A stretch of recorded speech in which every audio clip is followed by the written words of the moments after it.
My name is Lamar Wilson. I am the founder of SunJoin. And what we are doing is we're currently raising money to create a vertical within the hemp industry to make sure that we control the vertical by the utilization of networks. And for me, crowdfunding works really, really well for this sort of a business. Number one, because we want our investors to also be our customers, to also be our distributors. I have raised money in all types of ways. I've gotten government grants in the past. I've gotten an SBA loan. I've raised money from friends.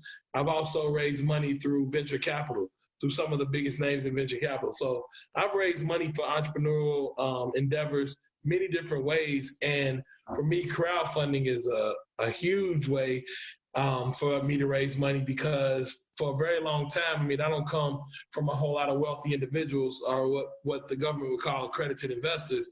It's difficult for me to raise money with the people around me because they weren't accredited investors. And so GoFundMe, of course, is crowdfunding from the standpoint of a donation.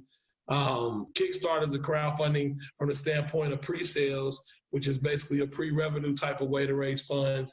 But then when you get to something like a WeFunder, you have what we call equity crowdfunding, which allows you to raise money to allow for ownership in your enterprise. And that wasn't even made possible until the Jobs Act was passed. Shout out to Obama for that one. Yes. Yeah, the Jobs Act 3 allowed for unaccredited investors to invest in early stage companies as long as they did it through a portal. And so for me, that was extremely huge because I've been trying to figure out ways to get people involved in the things that I'm doing. I have a lot of people that always say, "Hey, Lamar, man, I want to ride along with you on what you're building."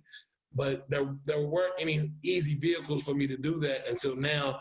And so I'm extremely excited about being able to build this company with our investors instead of for the investors. You know what I'm saying?